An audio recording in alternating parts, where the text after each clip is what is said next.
এবার যে খবরের দিকে নজর রাখবো, কর্মহীন যুবক যুবতীদের স্বাবলম্বী করতে অভিনব উদ্যোগ বাগবাজার রামকৃষ্ণ মঠের। গার্ডেন রিচ শিপ বিল্ডার্সের সহায়তায় ফ্লোবোটমি ও এসি মেরামতির মতো বৃত্তিমূলক প্রশিক্ষণ শেষে শনিবার 90 জন শিক্ষার্থীর হাতে শংসাপত্র তুলে দেওয়া হলো।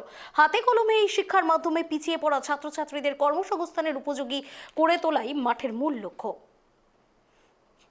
বর্তমানে কর্মসংস্থানই যখন তরুণ প্রজন্মের কাছে সবথেকে বড় চ্যালেঞ্জ, তখন বেকার যুবক যুবতীদের আলোর পথ দেখাচ্ছে বাগবাজার রামকৃষ্ণ মঠ।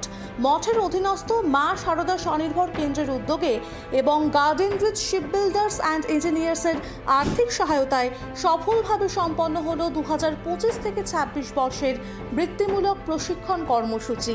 শনিবার মঠ প্রাঙ্গণে এক বর্ণাঢ্য অনুষ্ঠানের মাধ্যমে 90 জন প্রশিক্ষণপ্রাপ্ত ছাত্রছাত্রীদের হাতে তুলে দেওয়া হয় শংসাপত্র।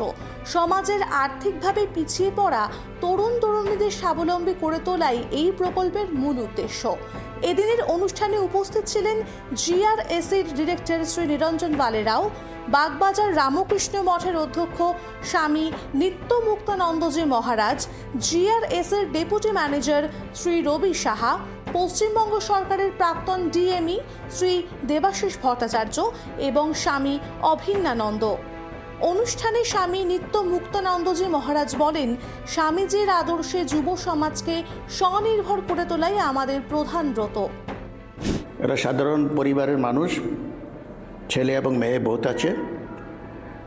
তারা এই সুযোগটি পাচ্ছে তাদের জীবনযাত্রাটা যাতে ভালো করতে পারে, স্ট্যান্ডার্ড অফ লিভিংটা যাতে আরও বেটার হয়, সমাজে যাতে তারা প্রতিষ্ঠিত হতে পারে, সেই জন্য আমাদের একটা ক্ষুদ্র প্রচেষ্টা। বিশেষ করে যিনি এই প্রজেক্টটি চালাচ্ছেন, আমাদের যে সন্ন্যাসী এখানে রাখা আছে স্বামী অভিন্নানন্দ, কোঅর্ডিনেটর, তার আপ্রাণ চেষ্টা যাতে সাধারণ মানুষ কোনো না কোনোভাবে এই রামকৃষ্ণ মিশনের অ্যাক্টিভিটিজের দ্বারা উপকৃত হতে পারে, সেটি মেডিকেলি হোক, নন মেডিকেলি হোক বা যেদিক থেকে হোক। এটি আমাদের একটি লক্ষ্য যে মানুষকে নিজের পায়ে দাঁড়াবার জন্য যত রকম সাহায্য দরকার আমাদের পক্ষে সম্ভব। আমাদের তত ফাইন্যান্সিয়াল অবস্থা অত ভালো নয় যে আমরা নিজেরাই করে ফেলব, সেই জন্য আমাদের বিভিন্ন জায়গায় আবেদন করতে হয় এবং অনেকেই আমাদের এই কাজে সাহায্য করছেন। প্রশিক্ষণ শেষে সার্টিফিকেট হাতে পেয়ে খুশির আমেজ ধরা পড়ে ছাত্রছাত্রীদের চোখে মুখেও। চলতি বছরের প্রশিক্ষণ তালিকায় গুরুত্ব দেওয়া হয়েছিল বর্তমান বাজারের চাহিদা সম্পন্ন বিষয়গুলিকে। তার মধ্যে ছিল ফ্লেবোটমি টেকনিশিয়ান, সেলাই মেশিন অপারেটর এবং এসি ও অন্যান্য গৃহস্থলী যন্ত্রপাতি মেরামতের মতো field technician course.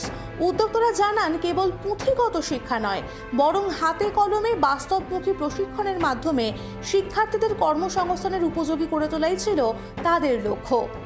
Bureau report, KTV Bangla.